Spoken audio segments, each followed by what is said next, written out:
Hands down, one of my favorite ways to eat any kind of meat is to do a chicken fried steak version of it. It's the food of Route 66. It's the food of Oklahoma and the beautiful center of our country. So when I have a leg of beautiful axis deer, comprised basically of 14 different muscles, if you butcher a leg out, you wind up with 4, 5, 6 ounce pieces. You wonder, well, what am I gonna do with them? You have some stunning muscles in here that on their own, when pounded thin, you can treat like a luxury cut. And this axis deer, it just is perfect for dredging, frying, making a cream gravy, and serving with roast potatoes. So today for lunch, it's chicken fried axis deer. I like doing potatoes in a basket like this. I can put them right down into the coals without losing any. So I get all of the benefit of putting them in the coals and getting that blackening on them, and it goes so well with that cream gravy. Our oil is exactly 370 degrees. Perfect for frying. The first thing that I want to do is just take off this giant piece of silver skin. This leg is going to show me where it wants me to cut, in between the muscles. And you can literally separate them with your fingers. I'm not even gonna use my knife. Everywhere that there's an individual muscle, it's sheathed in silver skin. You can see the protein strands going north-south here and going east-west there. And if I go down all the way to the bottom, I'm gonna be able to pull out several different pieces of muscle and separate them. Here's that dry exterior. See that little line there? That's the outline of another muscle. I'm just literally using the tip of my knife, and I can take all the muscles right off of this bone. There's one. We can pound that out. Here's another. There's what's called the H bone. These are great for making stock. Take off this whole cluster of smaller muscles that includes one of our rounds. There's the top round. And then I have a lot of stuff in here that's smaller that I mostly use for grind. Take these 3 bones with meat on them, brown them to make stock. These 2 rounds are real luxury cut items. You can use those for grilling little steaks, but these 2 muscles are ideal for butchering, pounding them out, and chicken frying. Take that off. I'm gonna cut this in half, and then this I'm gonna make a steak out of. So there we have my grind. These are the 2 round groups, top and bottom, and these we're gonna pound out, break down some of the tissue. I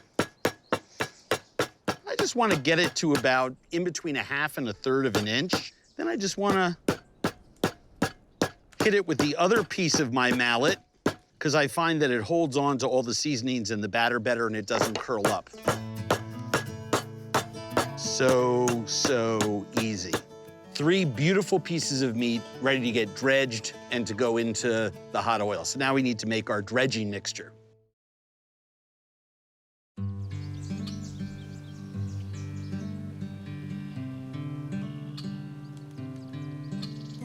So the first thing we want to do is we want to season our flour. Onion powder, baking powder, paprika, coarsely ground black pepper, lots of salt. I'm just gonna use this. I just wanna make sure it's really nicely combined. Buttermilk and 1 egg. It's our liquid dredge.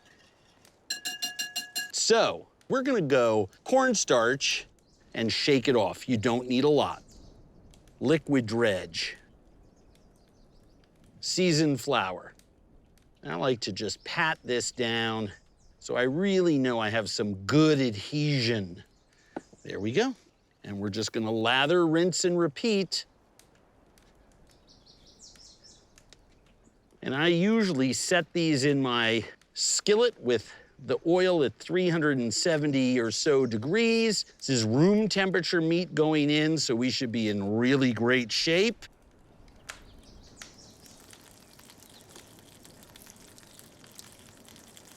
And notice I am laying these down away from me so I get no hot oil splashes on my hands.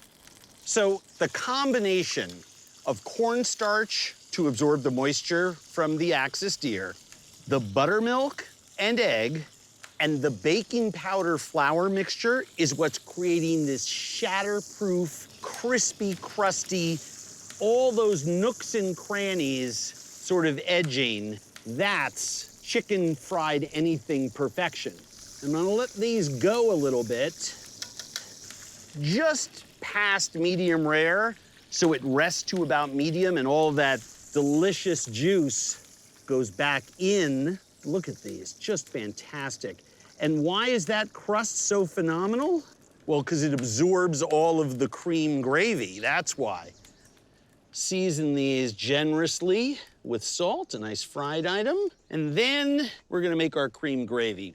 And we do it right in this skillet, and we use all of those toasty, roasty bits that are in the bottom of it. Leave behind just a few tablespoons of oil, because I'm gonna saute some minced onion, some thyme, some nutmeg, a little bit of cayenne, I like a little spicy gravy, and then some flour. I'm making a roux with that residual oil that was left behind. So I just wanna cook that with those onions, and then I'm going to put my milk in.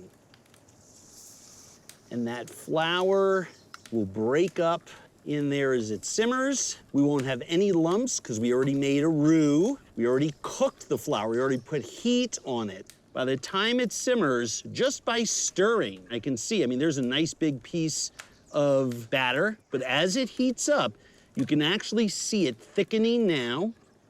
It's gonna make a lovely gravy. My potatoes have cooked on top of the hot coals for around 30 minutes.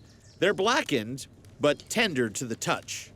The moment this starts to simmer, it's basically done. The only thing I really want you to do is taste it. Perfect, just needs some salt.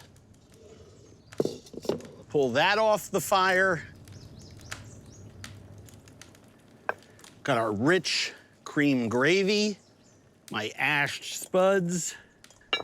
I used to adore these as a kid, and I still love them. That is just chicken fried axis perfection. And look at these spuds. I like to cut them in half on the plate. Don't be fooled by all of that blackening. Look what's on the inside. Potato perfection. They cook so quickly that they're still just moist with flavor on the inside. They're not dry at all. And then put a full-on extra spoon's worth to make sure that I can dunk the potatoes in them, because that's the fat to season the potatoes. That is chicken fried axis deer with charcoaled potatoes and cream gravy. And it's as good as food gets. Huge shout out to the folks at Broken Arrow Ranch for supplying this beautiful animal. That axis is so mild and so tender, and that cayenne just accents that crunchy crust so perfectly. The cream gravy with the spuds, this cooking process brings out the earthy quality in the potatoes, and that cream gravy is the perfect dairy foil. It makes it so rich. This is rootsy Americana food turned up a notch. Yesterday, I saw these beautiful animals bounding around, and now they're giving us this delicious dinner. If you'd like any of our recipes, all you have to do is go to www.outdoorchannel.com and click on Wild Game Kitchen.